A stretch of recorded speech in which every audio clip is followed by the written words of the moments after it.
Hello, welcome to week 7 in PA 460 Global Campus. We're almost done. We have this week and next week.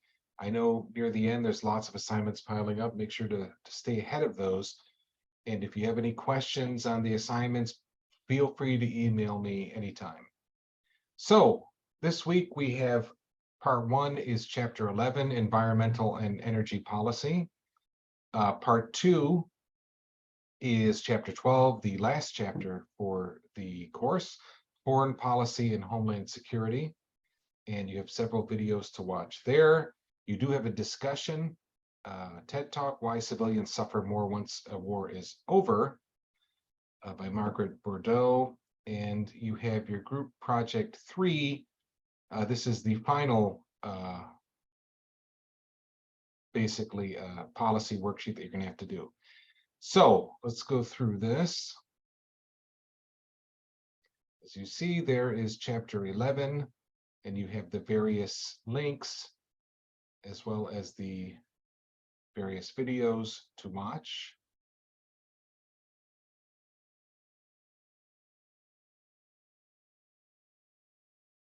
And then you have part 2, Foreign Policy and Homeland Security. Make sure to watch the videos there. They're a nice summary of a lot of these things.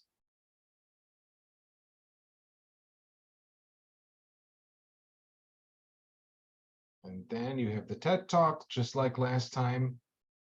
Watch the video. You can always read the short essay question first and see what elements you have to do. Here it's briefly describe 3 negative externalities of war affecting civilians using examples from the video presentation. So give me examples from the actual TED Talk so that I know that you're watching it and gleaning the proper information.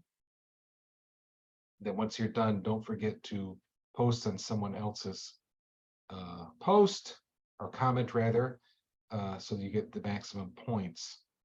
So this is the policy summary and performance measurement worksheet.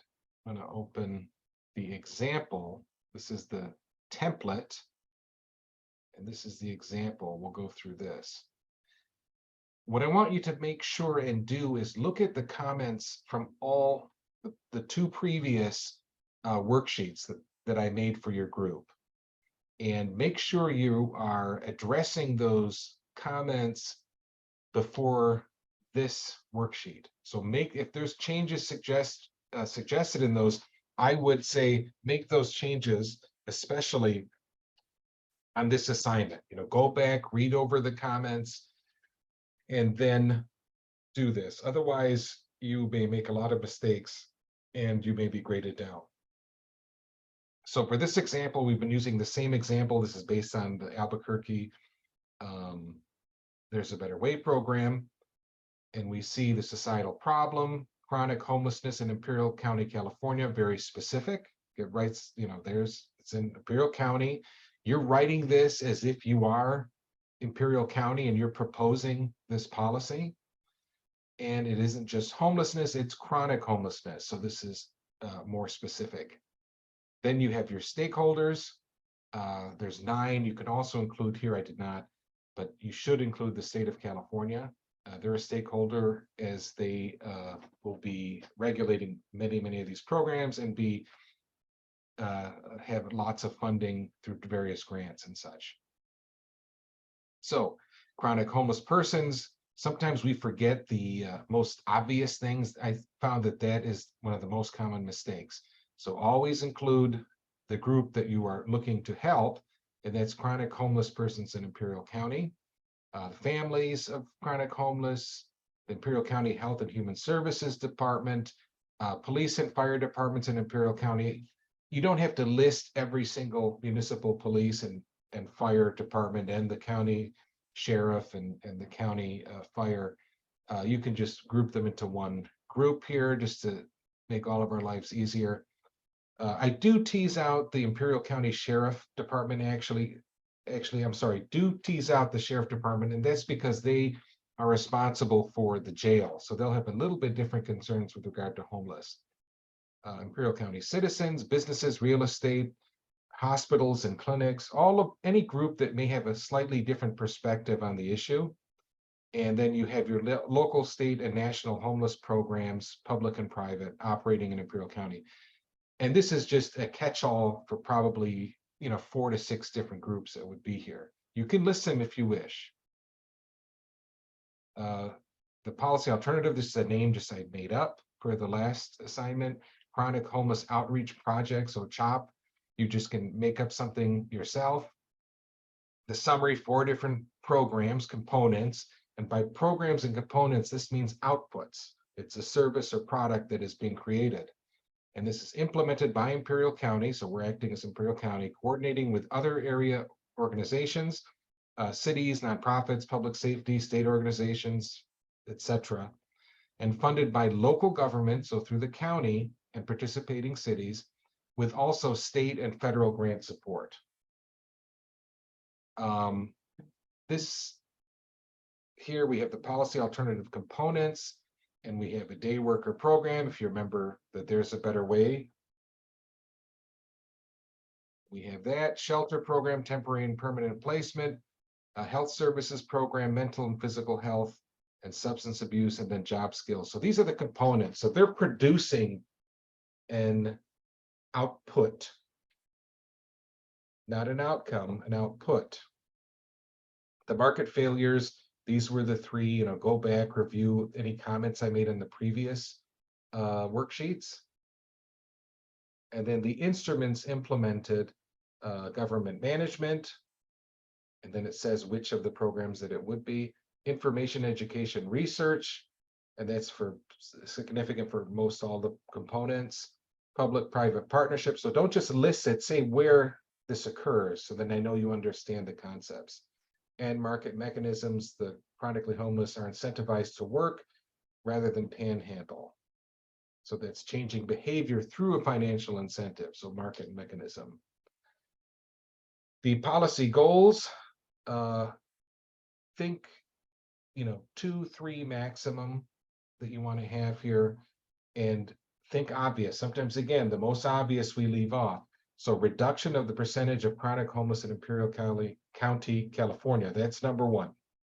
Outcome 2, the reduction of the percentage of chronic homeless treated and housed returning to chronic homelessness. So that's recidivism rate. You want to have the recidivism rate going down. Outcome 3, reduction of public service calls related to chronically homeless. So less police, fire, health, human services, the emergency room, etc. Visits. And always think with policy goals, think of outcomes that can be measured. Performance measurement, go back, review what inputs, outputs, outcomes, and the differences. And you see here we have administrative staff, administrative facility costs and maintenance. You don't have to list this building and that building and all these different things. You can group them together. Social work staff. I teased out social work staff because it's slightly different, and there's also the option with social work staff, perhaps you can consult out with a different group just to build capacity. Healthcare service costs, so this is going to be consulting and P3, working in the community. Obviously, you're not providing healthcare necessarily at the county level, though some counties do. Input 5, job skills services, training, and that's most likely consulting costs, or input, excuse me. Input 6, outreach van purchase and maintenance. Input 7, outreach van day worker staff. Input 8, temporary housing facility purchase, if that's included, or it's a P3. So all of these things are the resources going into the program to create an output. The outputs, keep it very specific. Look at how I arrange these examples here. You see output 1, you have chronically homeless person completing successful day worker assignment. It's easy to measure. So homeless person comes in, completes a day worker assignment in 1 day. That's 1 unit of output 1. Output 2, chronically homeless person successfully housed in temporary housing. That's output 2. So you could even say for 1 night. So successfully housed, went to the shelter, stayed 1 night, that's 1 unit, etc., etc. And we go down the list here. You can also, depending upon the services, you could say chronically homeless person successfully obtaining permanent employment. Now, this may be an outcome. So you could actually make this an outcome instead of an output. If you don't have a specific output that will actually get the person permanent employment. And for 7, if you don't have an output that specifically finds permanent housing for the client, then these would be outcomes, if that makes sense. Efficiency, this is a lot easier than it looks. So I basically want you to add up the inputs that are necessary to produce one output. So choose one of these outputs and then go through and say input 1, what it is, plus input 2, plus input 6, plus equals output 1. Just real simple. This way I know that you understand the concepts. And then how would one measure if the policy is more efficient based on the above? Again, real easy. Sometimes we try to overthink things. I just want to make sure you understand efficiency. In this case, it would be lower the total average cost of providing inputs 1, 2, 6, and 7 associated with producing 1 unit of output 1, which is 1 chronically homeless person completing 1 successful day worker assignment. So very basic. This way I know you understand efficiency. Effectiveness, now you want to measure the goals, the outcomes. That's what effectiveness is concerned with, not with outputs and inputs necessarily. So for the first one, outcome 1, the per capita percentage of chronic homeless in Imperial County, California would have to be lower while controlling for all other factors influencing the increase or decrease of chronic homelessness in Imperial County and the greater region nation. This last sentence is kind of an insurance policy because we never know exactly that our program is the only thing affecting anything. This is social sciences. So you can copy my language I put here, controlling for all other factors, etc., because in reality, you would have to look at the region, the nation, different trends, and include that in any sort of measurement. So outcome 2, the recidivism rate of the chronically homeless participating in the CHOP program and successfully housed would be lower while controlling for all other factors. Again, there's the same language. And outcome 3, the number of public service calls related to the chronically homeless is lower while controlling for all their factors, et cetera, et cetera. For example, here, perhaps the number of public service calls went up, but actually the chronically homeless population went down.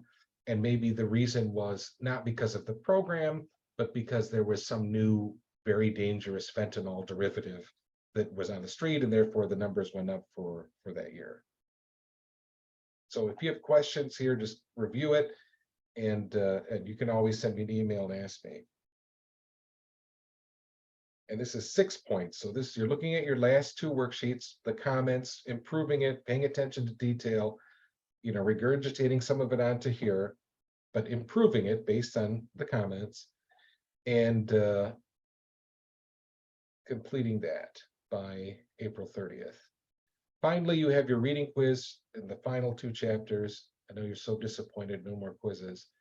And that is due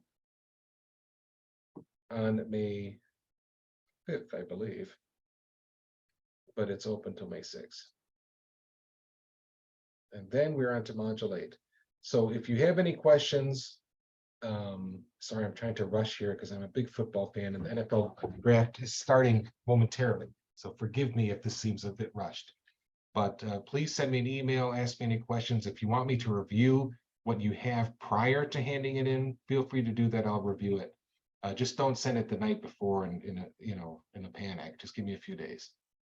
Okay, thank you so much, and I will see you next week.